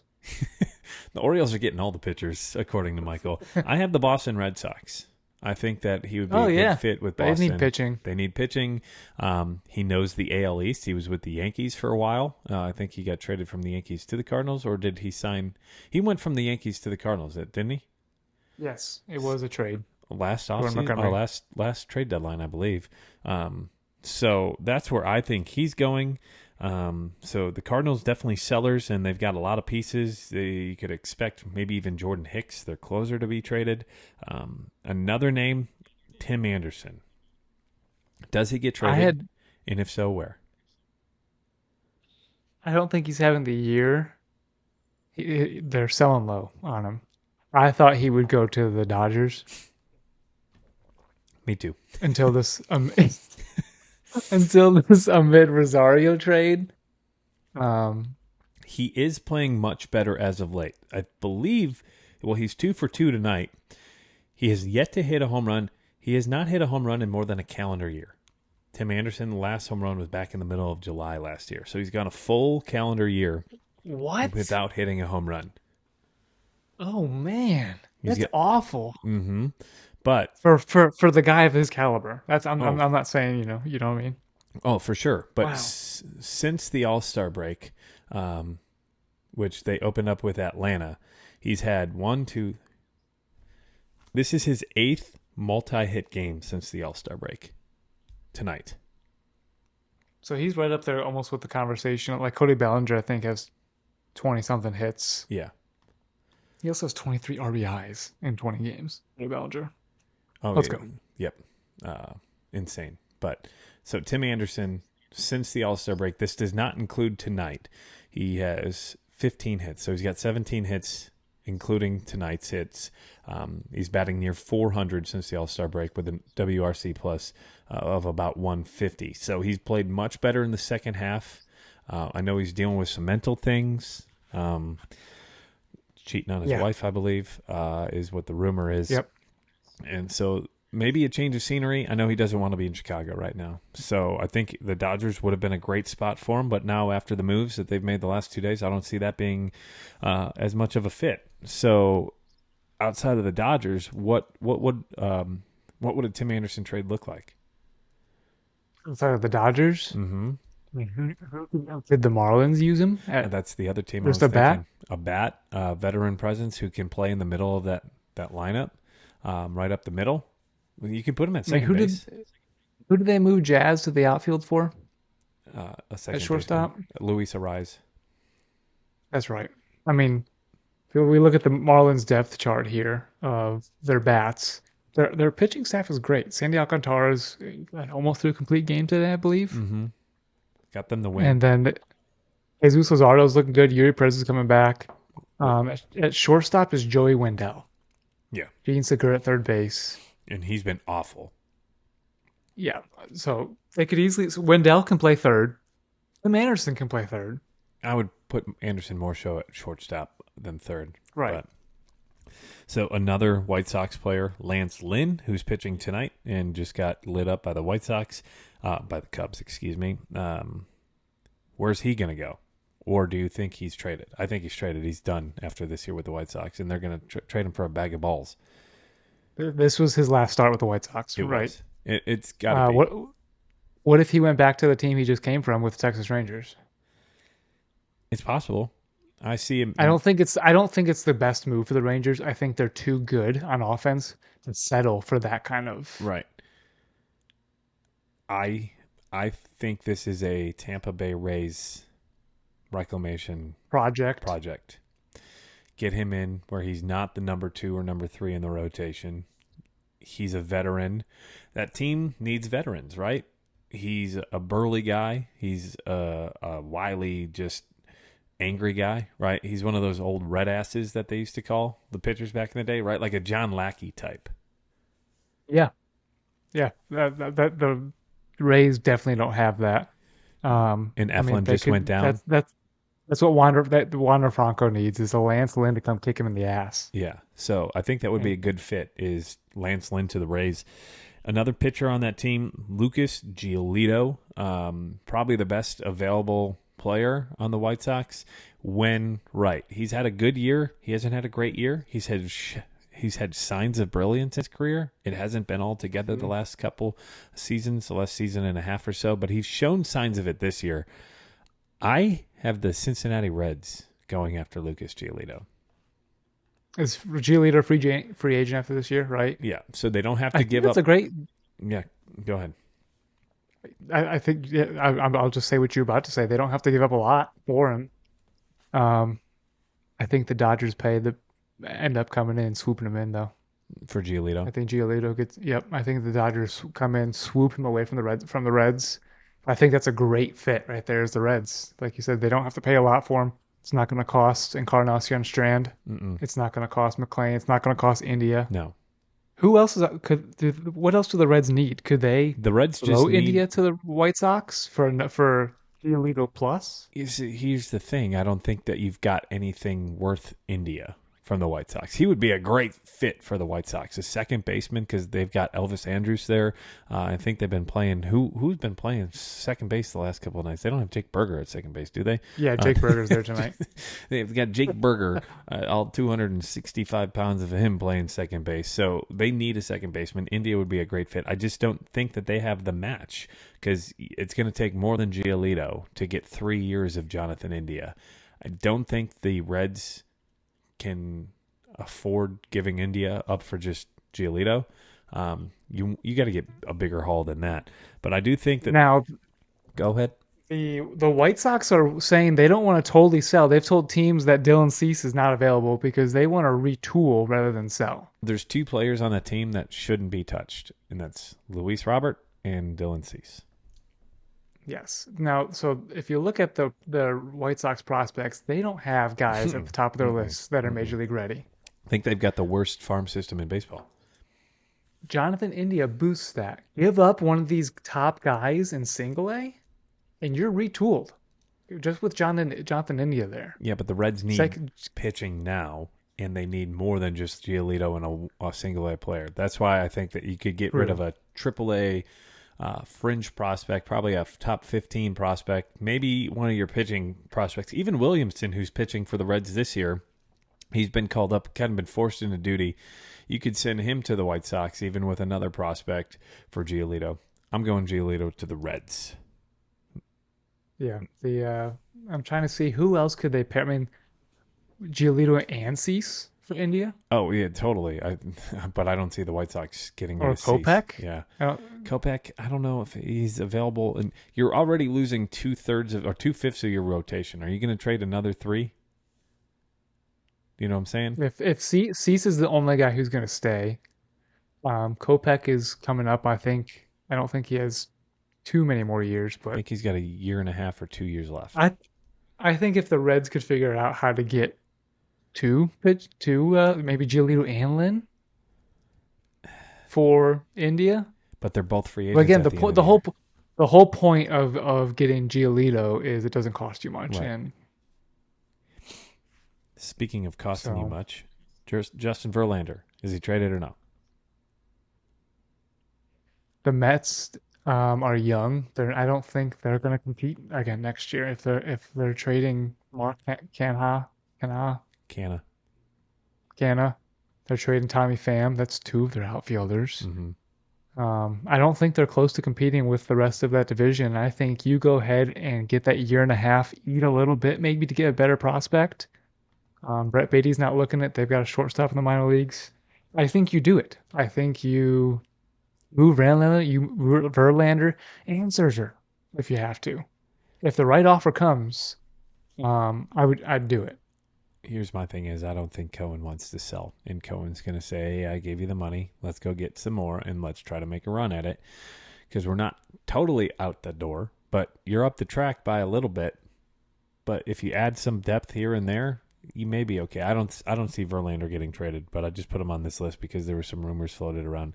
Next name on the list is a name that I think would be a good depth starter, Michael Lorenzen on the Tigers.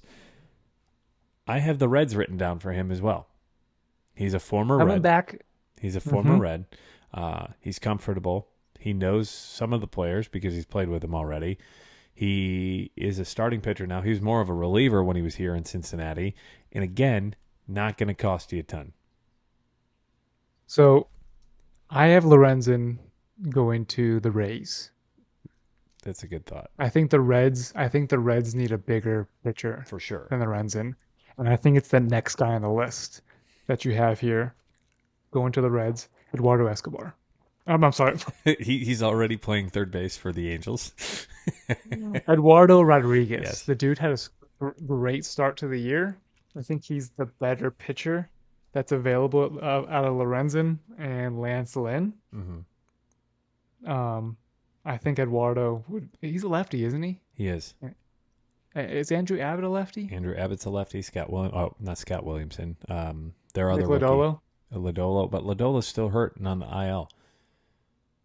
But at least it's a calf. It's not an arm thing for him. But maybe it should be an arm thing for him after the start of the year he had. Yeah. It might be an arm thing that was developed because of the calf injury. That's true. Compensating for the injury. Yeah. I have Eduardo Rodriguez going to a team we've talked quite a bit about, the Baltimore Orioles. The Cubs? No, the Baltimore Orioles. I think he would be a great fit with the Orioles. They need starting pitching. They need a veteran starting pitcher who has had a great year. He's played with the Texas Rangers. No, he didn't play for the Rangers, Rodriguez, but he pitched for the Red Sox. The Red Sox, and he was originally with the Tigers before, right? No, for some reason I think he was Red Sox. I know he was with the Red Sox for a while, but I don't think this is his second team. Let me pop it up real quick. He had played Baltimore. Yeah, no, you're right. Pulling up the Orioles depth chart, they could use that guy. So Eduardo's just Red Sox and Tigers? Just Red Sox and Tigers, yeah. Okay. Yeah, I mean, look at this Baltimore depth of their starting rotation. Tyler Wells, Kyle Bradish. They have Grayson Rodriguez in there, but Kyle Gibson. Baltimore could use both Eduardo and Giolito. Or they Stroman, could use both of them. Yeah. Or Stroman. If the Cubs Stroman's not available, is he? No, not the way this game's going right now. But we'll see. And speaking of available, Jeimer Candelario. He's a third baseman for the Washington Nationals. Where do you see him heading? He's traded no matter what. He's got a $5 million deal for 1 year, so he's going to be gone no matter what. The Nationals are going to try to get something. He's not going to cost you a ton. He's not going to be traded into a division for the Marlins, even though the Marlins could use him. Mm-hmm. I know exactly who. If you're not thinking Cubs as well, then I mean that's the greatest fit right there. The Cubs should have done it last week. I'm tired of Miles Mastrobuoni starting at third base. It's ridiculous. Should be the last game that Miles Mastrobuoni is on the team. He should be DFA'd as soon as they trade for Candelario after this game. Well, we talked about it on the show last week that they should have just traded for him while he was in town with the Nationals in Chicago and just come across. I have the Yankees written down because I think that he would be a great fit. He's a switch hitting third baseman who's got, I believe, 16, 17 home runs. His RBIs would be second on the Cubs right now if he came over. But that's a good fit for the Yankees as well, especially with that short porch in right field. I would love nothing more for him to come back and play for the Cubs, the team that he came up with in 2016. But if the Cubs are going to buy, I think that's a great start is Candelario. But they should have done that 2-3 weeks ago. What's that? Great start. Correct. What else are the Cubs trading for? A left-handed reliever, Brad Hand. Somebody on the left side of the bullpen who's going to give you a better matchup than Mark Leiter, who has been great as a right-handed reliever with reverse splits, but you need another solid lefty. Brandon Hughes has been hurt. You don't have Brad Wick anymore. Cody Hewer. You can't rely on Anthony Kay. He's a rookie, I believe, or if he's not a rookie, he doesn't have a whole lot of MLB experience. I think you need a left-handed reliever for your Cubs, but I'm going Jeimer Candelario to the Yankees. But if the Cubs are buyers, I think he's going to the Cubs because he's got $2 million left on your deal. You don't have to give up the farm for him. You could give up a 20th ranked prospect for him. You don't have to give up anything huge. A Rule 5 pick almost, right, for the guy. And then the last name I have on the list, obviously there's a lot more names that are going to be moved, but I just wanted to create a quick list of some of the bigger names and some of the names that I think are more likely to be moved. But Brent Rooker from the Oakland Athletics, he's had a career year. He came over, I believe, in the offseason from the Royals. He's played with the Twins. He hasn't been as great as he was, I believe, in the month of May, but Rooker is probably the best trade piece on the Oakland Athletics outside of a few relievers here or there. He's got 16 home runs. He's batting .239, so it's not as great as it was, but still got an OPS of 800, and he's driving in runs for an Oakland team that doesn't score a ton. I think he'd be a great fit with the Padres. Where is he playing on the Padres? Anywhere. You can put him at DH. You can put him in the outfield. Left fielder. I thought he was a third baseman. Mm-mm. Oh, you're right. He's left fielder. Yeah. Okay, that makes more sense. I was just about to say, you know what, because Brent Rooker started the first month or two of the ML season with the highest OPS in all of Major League Baseball. Yeah, first month and a half, I believe. You wonder if some of that fell off just because he's on the A's and it's hard to play day in and day out when you know you're on the A's. Right. First time All-Star. Yeah, that'd be a great buy for the Padres. They've made deals with the A's before, so the A's know the Padres system. They sent over Ruiz over to the A's. Yeah, just last year. Keibert Ruiz, right? Esteury Ruiz. Yep. I'm thinking Keibert Ruiz is a different player. Esteury. He went to the Phillies. Yes, from the Dodgers. So I would see the Padres as a pretty good fit. Where do you have him? If he played infield, I think the Cubs could have fit him at third base. But he doesn't. I thought he played third base, but he plays outfield. Could the Marlins fit? I think the Padres is a great. I'm trying to think of a different fit. The Padres out. I mean, if they move Jazz Chisholm just back in, he could fit in. Brylan De La Cruz can go to center field. The greatest. But to get a bat and get some offense going. Yeah. The Marlins. I mean, we listed the Marlins. Just any bat would be good for the Marlins. Yeah. Well, we are 5 days away from the trade deadline. We've promised it. We haven't talked about it yet as a pair, but I'm going to lock Michael in for this without his knowledge. On Monday, July 31st, we're going to do a YouTube live podcast for about an hour to talk about the trade deadline. All right, we'll do this. Let's go. Monday, July 31st, probably looking at about 8:30 Eastern time. This is about the night before the trade deadline. So this is going to be the night where there's a lot of action leading up into the trade deadline. That's Hug Watch. So tune in on our YouTube page at Barrels and Barrels Pod. I just subscribed Michael to something that we didn't talk about, but I wrote it down as something we needed to talk about before the episode and just skip past lives are always great. When we've done Instagram lives, there's always more than one bottle of bourbon sitting next to us. Yes. And it won't be a normal episode where we're doing a review. We'll just talk about some whiskey that we're drinking and maybe pop open a bottle or two, or maybe just drink out of our new glassware. But before we dive into more of the glassware stuff and our final top 10 pile rankings update before we let you go, just talked with sports gambling expert Matt Maltepis from the PhillyGodfather.com. We've talked to him earlier this year already, so let's jump right into that interview about his thoughts on the second half. And now we welcome in one of our previous guests, I think you're the most seniored guest on our show, Matt. Matt from the College Kids. You can find him on Twitter, TCK_experience. Of course, we are great friends with the College Kids over from the PhillyGodfather.com. Matt, you're overseas right now. First, tell our audience and viewers where you're at. I'm in Paros, Greece. I just came back from Mykonos, Greece. I guess you could say island hopping. Having a beautiful time. The weather's beautiful. The people are awesome. Couldn't be more friendlier. I'm back home. I can't complain. I love it. No, and it looks like you've got a beautiful day. I want to say thank you for giving us a couple minutes of your time while you're on vacation. Huge props to you. You didn't have to do this, but we always appreciate when you jump on Barrels and Barrels, the Bourbon and Baseball podcast. So baseball season, we're about 100 games or more into the season. We're a couple days away from the trade deadline. Does the trade deadline impact how you handicap games after the deadline or going into the deadline? Because sometimes you may have players that are sitting for a reason because they may be traded in the next couple of days. Yeah, so you definitely got to be wary of what's going on. You got to be aware of the situations and the players that might be on the block just in case. And especially, I mean, if you're betting a future too and you're looking at a team that might be looking to be buyers on the trade market, well, that's big in terms of your futures bets. So you always got to be aware of what's going on in different situations, different players moving. If a team acquires Ohtani at, right at the trade deadline, like that blows everything out of the water. The dude's the MVP. He's Showtime. Right. He's Showtime. He can do it all.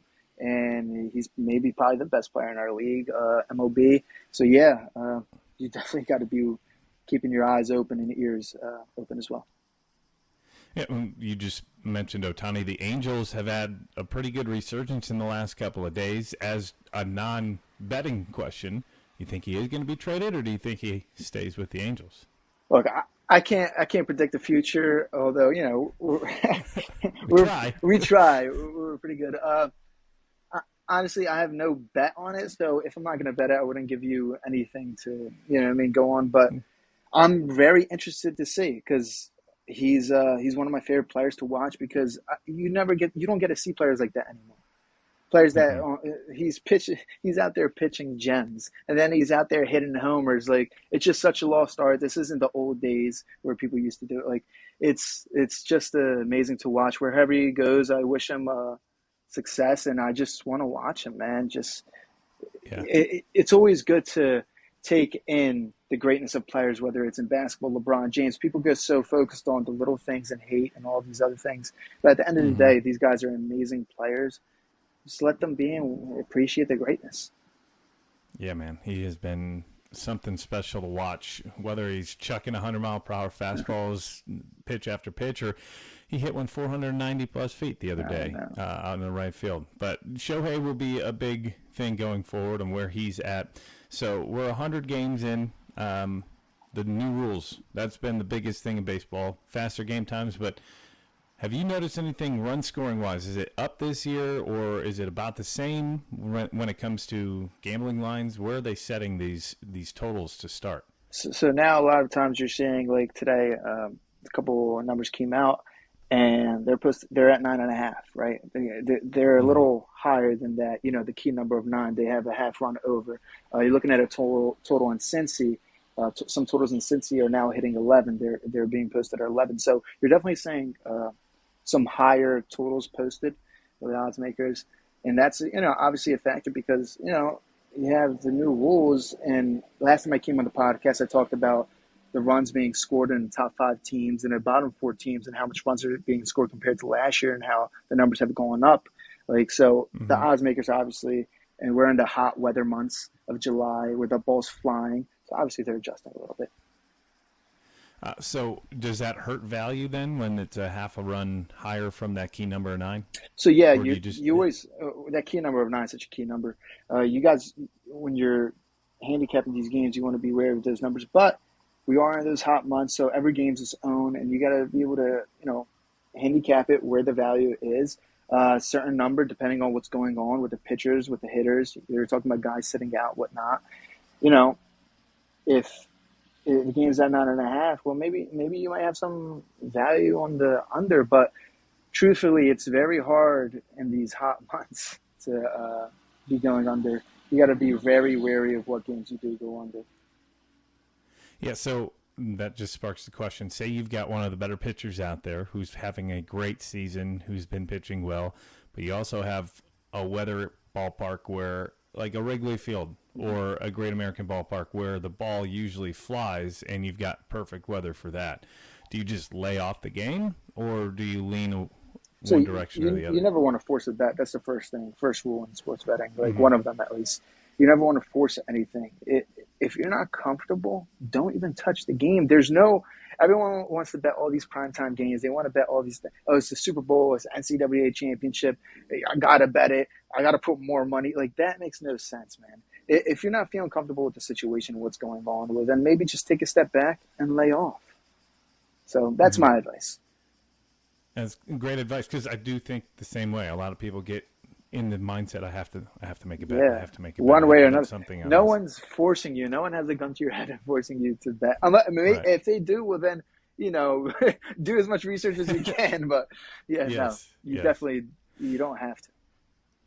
So we're just about to the trade deadline. I've mentioned that a couple times. We're now into the second half, past the All-Star break. There were some teams earlier in the year that were looking like a better bet. Now they haven't been as great. There are teams that have faded, like the Marlins. They were looking great 2 weeks ago, and they've lost 9 out of 10.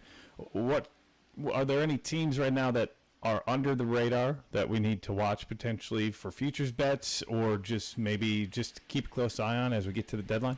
So I think the Yankees are obviously at the bottom of their division. But if you're looking at their pitchers, they have a pitching staff, and they have some obviously talented players on that team, right? You have Cole, Rodon, I know who's out for a little. He's back, right? You had, Severino, German. You have some guys, German pitched a perfect game. So you have these guys that are talented. If they can just put it all together, and obviously at the trade deadline, the Yankees are known to try to make moves and whatnot, right? They're always looking to compete. And so that's a team you definitely want to watch out for. And, you can get some, good numbers on them, maybe 25-1. They're the team that can obviously put things together and make a big run and a hot run towards the end and get in the race and, have a shot. So that's a team I definitely think you should keep an eye on.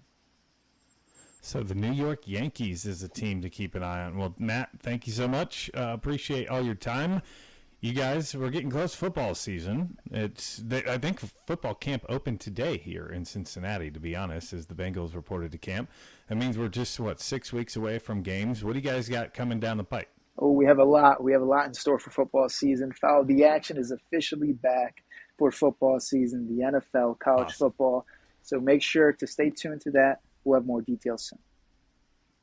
Yeah, Follow the Action, a great podcast and a great gambling episode show. I used to watch it back when you guys had it all the time, back when I was in Alabama. So I'm looking forward to seeing that back.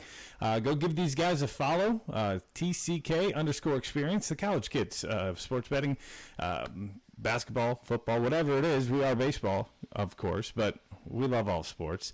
Matt, thank you so much for joining us again from Greece and taking a couple minutes out of your time on your vacation. Enjoy the rest of that. Stay cool. I know it's hot out there. It's hot. It's very hot. Super hot. Trust me. It's beautiful, but, definitely need to get some air conditioning in me. Well, get some water, hydrate up, and get ready for an awesome football season, an awesome run to the playoffs. We'll talk with you later on in the season if that's all right. Thanks for having me. I'm glad to be back on anytime. Just let me know, and let's make it happen. Let's go, brother. Thanks for joining us. Love you guys. Bye.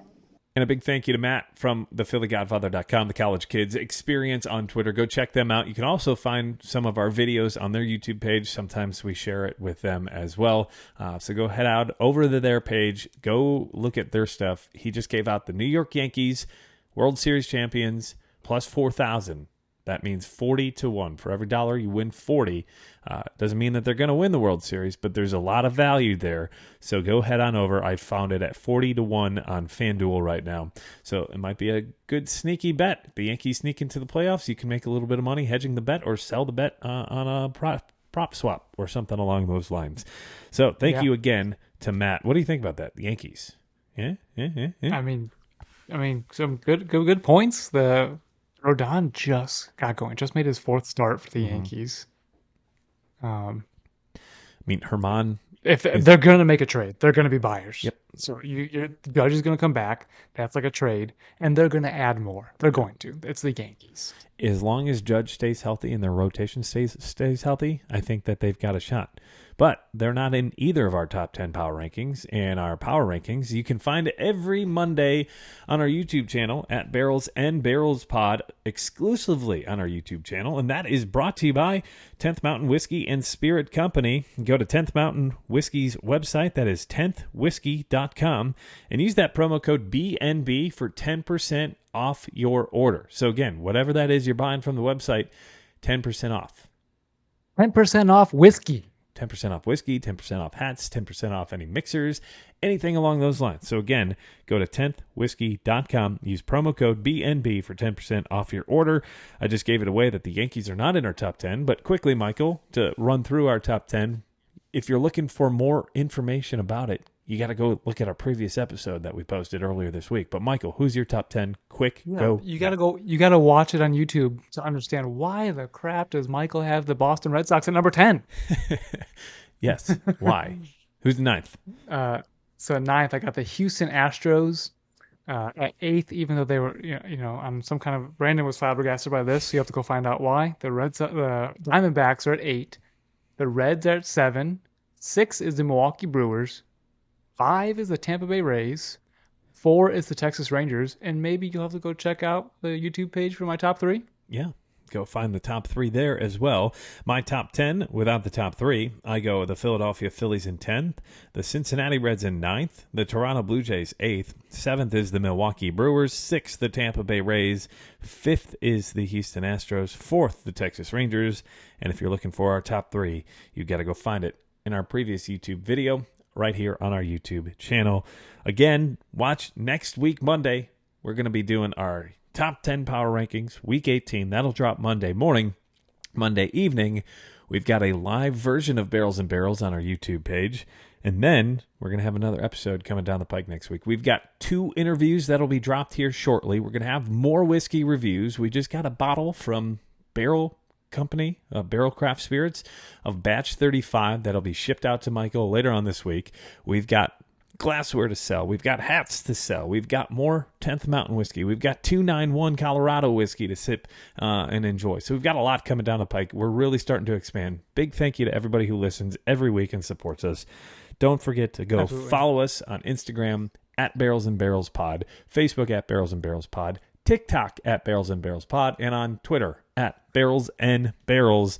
YouTube is at Barrels and Barrels Pod. Don't forget to subscribe and like our videos. We're putting out more exclusive content right there. And again, don't forget to use that promo code BNB at 10th Mountain Whiskey's website. That's 10thwhiskey.com. We're on Spotify, Apple, Stitcher for a couple more days, Amazon, Google, and iHeartRadio podcasts. I am Brandon. That is Michael. Thank you again. Michael Burns, episode 35.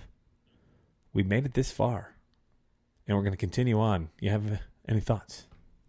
We've only just begun. Serenade us, buddy. Serenade us, buddy. Let's go.